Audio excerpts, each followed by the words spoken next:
January 25th, 1908. That's me. Oh, okay. This is my husband, George. How come we're buried next to him? Because we have children. Laura predeceased But wouldn't us. wife be buried next to the wife My and then the daughter children? predeceased me. I wanted her between us. Oh, okay. That's her This is my daughter, Okay. Laura. We had a daughter, Susan, a daughter, Catherine, and a daughter, Lauren. And we wanted to have her between us. Took care of our children. The other one's married and all. Susie, bless her heart, she never was very well. She was kind of a sickly one, but she went on to work for the Schoepel factory, furniture factory as a bookkeeper. And my daughter Kate, she worked for the credit loan company. So both of them were very good at bookkeeping. That would find Who was the the largest husband? furniture. Who were the husband and you? My husband was George Schoepel. And who's that? George Schoepel? Oh, he was one of the most foremost. I'm not from this town, so. Oh, I'm sorry. I am. Are you? So you know the history of Shelby's fire department?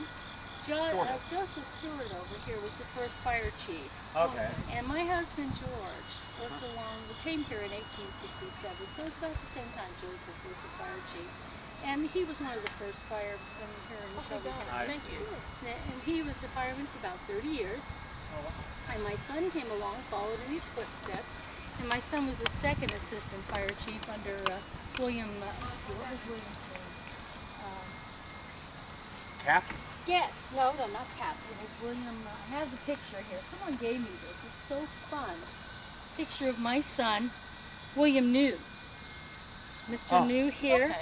And this is Edward Detzler, and this is my son George right here. Oh, wow. He was second assistant chief for Shelby County. Thank you. You're welcome. And these were the modern, I mean, when we were around, we didn't have the luxury of horses and horse-drawn wagons. We had the bucket brigade. I mean, Yeah, we heard everyone. about that. Did you hear about that? Over here from Joseph, was he bragging about it or someone Over else? there, Mr. Cap was. Oh, James Cap, yeah, he's a chatterbox too. Well, wait till you hear from Joseph. He's the one that's Thank you very much. Oh, you're very welcome. That's all right. Thank you. Thanks. How's it going? Oh, I know. You just know things instantly before we even know them sometimes. Well, good. Poor you. You're out here in all this hot sun. No But shade. you know what? After all these years of being underground, it's kind of nice to be up in the sun. That's right. Feeling the sun on you. It truly is. Seeing this side of the sod, as it were. That's right. Thank you for stopping by. Yeah, we were talking about the bucket brigade as they walked off. And in between the time of my husband being in the fire department, we went from the bucket brigade with the night watchman firing off a pistol or ringing the bell at the church, or simply just yelling out fire, to around 1867, I believe it was, they had this wonderful new invention called the telegraph. And if you've been up to the white tent up there on the hill, they have an actual telegraph box that was used. That's box number 12, I believe. Our precinct was box number 76 because we lived over on the Franklin Street in Shelbyville. And again, small community that we were. The telegraph came in very handy because the bell would actually ring into our houses.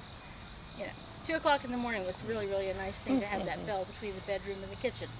But George would always answer the call and go running, and they do the buckets for a while, and then they came along with the pumped wagon and the wagon with the hoses, and we had fire hydrants put in downtown, which made it so much easier for the firemen to be able to put out the fires.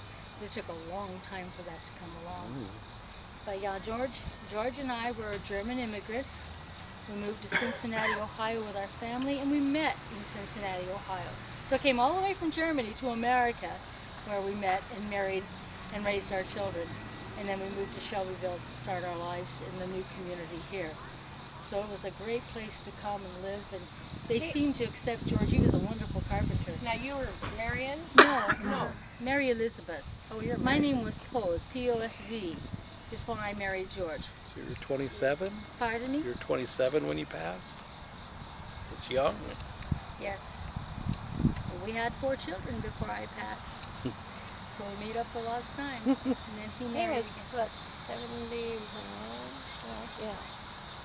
He lived to be quite a long time. He died of paralysis. Yeah, he was paralyzed. My son now died of a heart attack.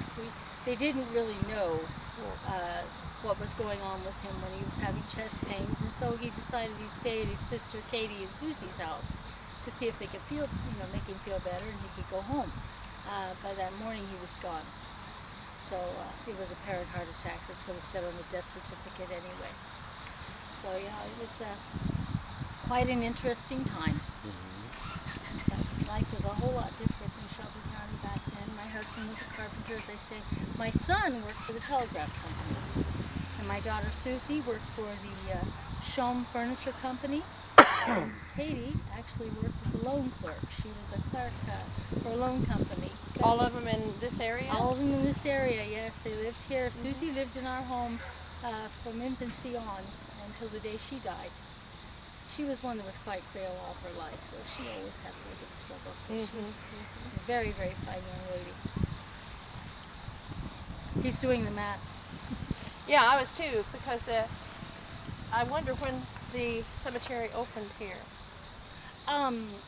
I don't know exactly. I know that it was in the early 1800s because Shelbyville was established in the early 1800s. Yeah, okay. So, and with Joseph over here being the first fire chief around the 1860s, I would think somewhere around that time. Then when Shelbyville was being an immigrant, I really. Yeah, that's not a concern. I just Right. wondered because they seem in really good shape, really for being as old as they are. The I will stones. say that this is the nicest cemetery I've seen in the area. I mean, yeah, people are dying to get in, like the old joke. No. That's why they put the fence up. The biology class is always when they have to collect leaves or they